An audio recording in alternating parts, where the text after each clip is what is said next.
का वोटर है तो ये जानकारी उनके लिए बहुत बहुत जरूरी है। चुनाव आयोग ने सिर नाम का एक नया अभियान शुरू किया है जो सीधे तौर पर वोट देने के अधिकार से जुड़ा हुआ है। चलिए इसे जरा समझते हैं।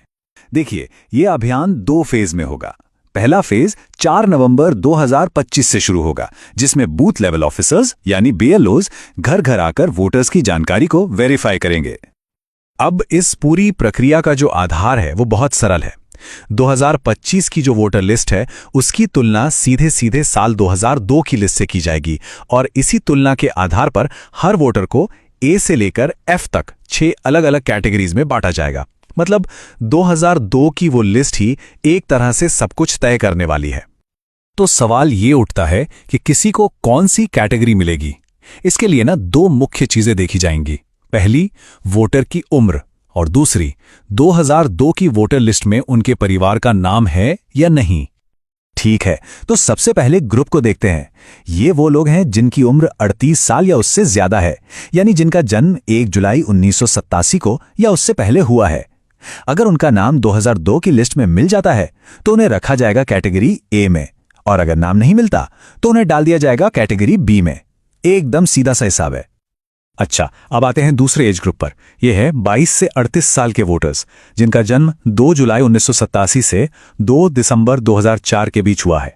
अगर इनके माता या पिता दोनों में से किसी एक का भी नाम 2002 की सूची में है तो उन्हें मिलेगी कैटेगरी C।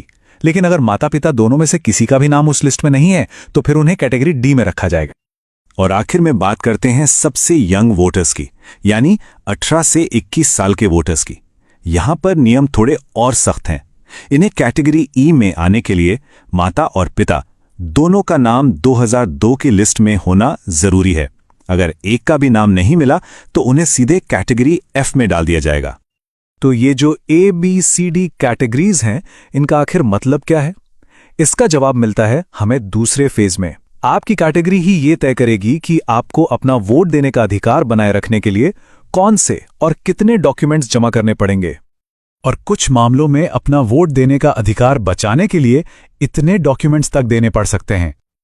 चलिए इस टेबल को जरा ध्यान से समझते हैं। अगर कोई कैटेगरी A में है तो बहुत बढ़िया, उन्हें कोई प्रूफ नहीं देना होगा।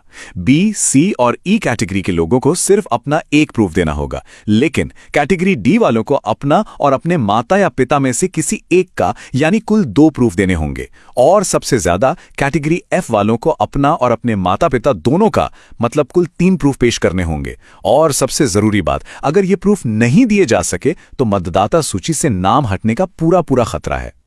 तो अब सबसे बड़ा सवाल, आखिर किया क्या जाए?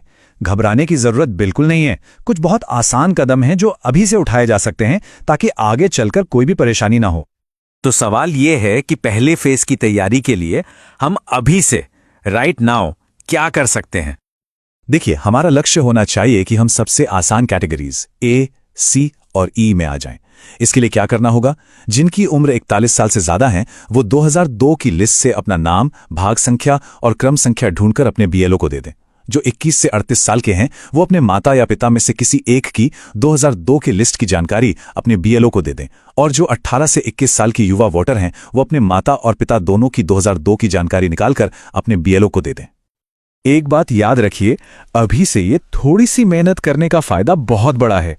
जब पहले फेज में BLO वेरिफिकेशन के लिए आएंगे ना, तो उनके लिए आपको A, C या E जैसी आसान कैटेगरी में डालना बहुत सिंपल हो जाएगा और आप भविष्य की बड़ी मुश्किलों से बच जाएंगे।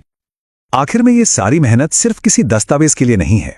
जैसा कि इस गाइड में कहा गया है, ये इसलिए है ताकि हमारा वोट देने का अधिकार बरकरार रहे और हम लोकतंत्र को बचा सकें।